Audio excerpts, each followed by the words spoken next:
So I'm gonna do a little bit of an experiment today, and I thought that you guys might like to come along for the ride. I've got my Bombay inks in, what is this? Van Dyke Brown and Sepia.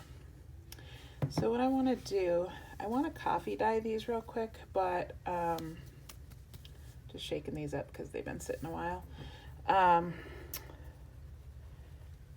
Find your words, Ricky.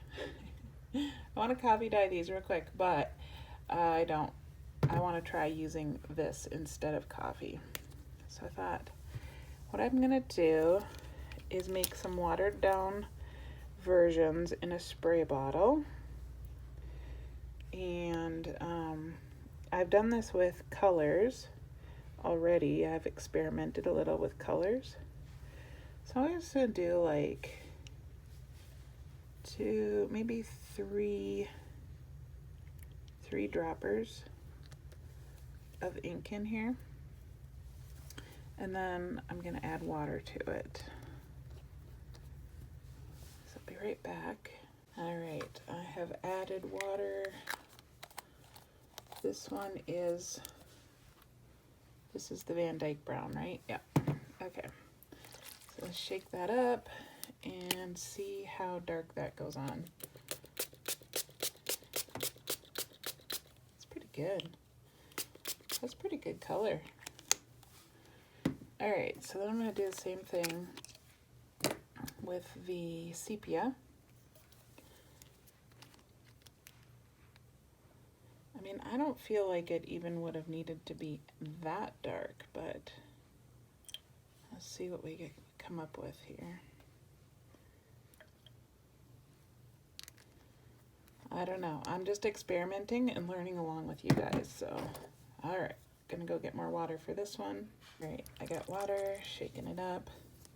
Someday my dream is to have a studio with a sink in it. That would be a luxury. Oh, that's a good coffee color. I like that. So I'm thinking with the two different colors, we're gonna get a nice mottled blended look.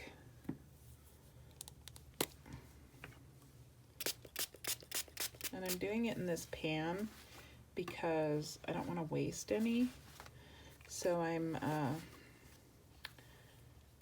got fabric underneath so that it can soak up any extra.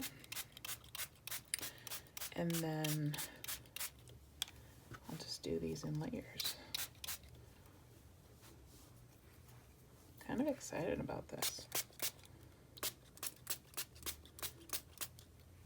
Now, I mean, I know I could just do coffee, but I'm always just curious to experiment and play. I feel like this is definitely like a less acidic thing. Coffee, I worry about the acidity of it and how it's going to affect our fabrics and papers long term. My spray bottle's not happy about this angle.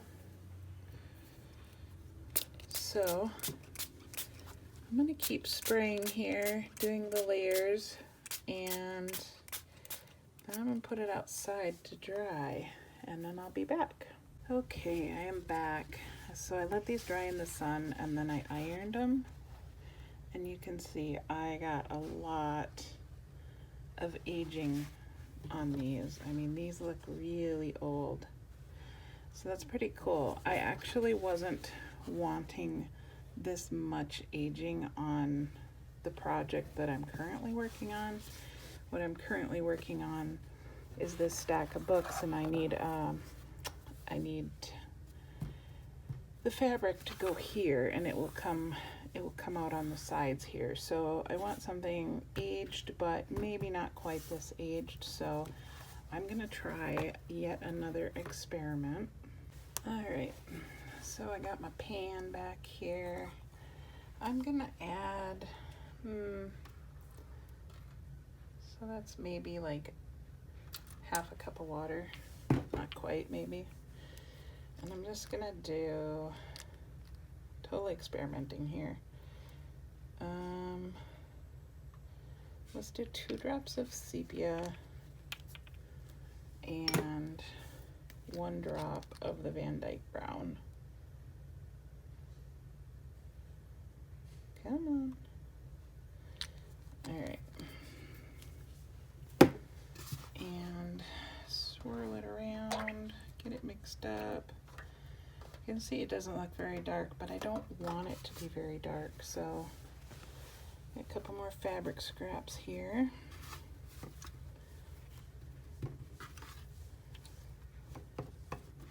I feel like that was too much water, but that's okay. So I feel like it gets darker when it dries, so I'm going to take this outside, put it in the sun, let her dry. In Arizona, that'll take about 10 minutes, so I will be right back.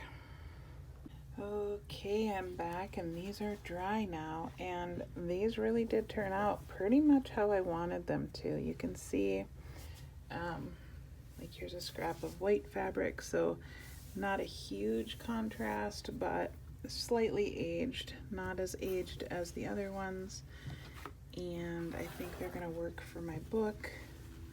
I'm really happy with that. So that was about a 1/4 cup of water and 3 drops of ink. So you can see that you really can get, you know, by playing with it, you can get whatever you want. If you want something just slightly aged or you want something super aged, it's just a fun alternative to using coffee, and figured I would just play along with you guys and play with my new inks. And now I've got a couple of bottles to use for future projects, and yeah, that's it. So I hope you enjoyed. See you next time.